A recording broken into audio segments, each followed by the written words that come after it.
This week, we're going to begin a special series about living with disabilities from our network of student reporting labs around the country. The series, called Limitless, includes more than 30 stories written, filmed, and edited entirely by middle and high school students. Tonight, we learn about Ryan Hudson Peralta. He's a web designer in Detroit who was born with congenital limb deficiency. The video was produced by his son, Noah, and the student reporting lab at Frederick V. Pankow Center High School in Clinton, Michigan. We kind of figured he was here for a purpose. Everyone in the world's going to know his name. He is different than anybody else. There's no better word than inspirational. So he inspires everybody, inspires me.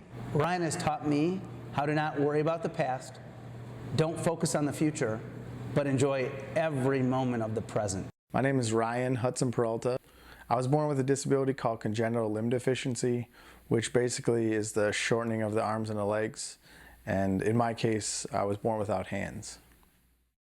When I was born, the doctors told my parents that I would never drive a car or go to a regular school. They said I'd never have a family. So yeah, everyone pretty much doubted me when I was a kid. Well, after Ryan was born, the doctors wouldn't show me him. And all of a sudden they covered up the mirror and told my husband to have Mr. Peralta leave the room. And I didn't understand why. And I said, "Where's my baby? I want to see my baby." And I kind of went into shock. And they told me something was wrong with his arm. And then something was wrong with his leg. They said, well, we'll let you see him in a little bit. I just looked at his face and I said, he's a fighter. Actually, I think I saw Ryan Hudson Peralta before I heard about him. So, and I asked somebody, I said, wait, is he working for us? What's he doing? And I think somebody said, well, he's a designer. You know, the first thing you ask yourself is, you know, how does a man who doesn't have limbs design stuff on a computer? But that's just really the first question, because then you see everything else he does and you keep asking, how does he do that? How does he do that? How does he do that? Sooner or later you stop asking the question because he just figures out a way to do it.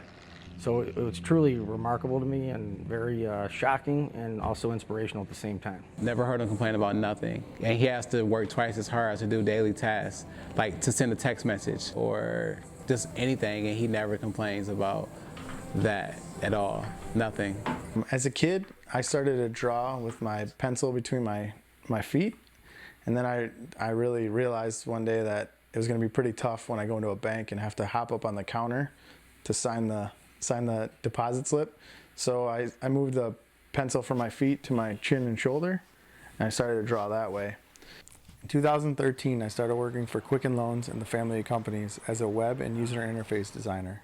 And about 9 months after working there, I got an email from Dan Gilbert's team asking me to speak at these events he has about every month. We want Ryan to talk about our philosophy and how that plays out through him and his story. And he does a great job because, again, for everybody in the audience, it's probably their first time seeing Ryan. And he's just such a unique individual that every time people see him and see he's just a regular, normal guy who just gets it done, just, you know, different kinds of challenges, I think that inspires everybody in a big, big way. He is a testament, a living testament to that, with the way that he interacts with people, the way that he approaches work, the way that he builds community around him. He understands the power of relationship, and he also understands the power of people. Bad things are going to happen to you every day in your life.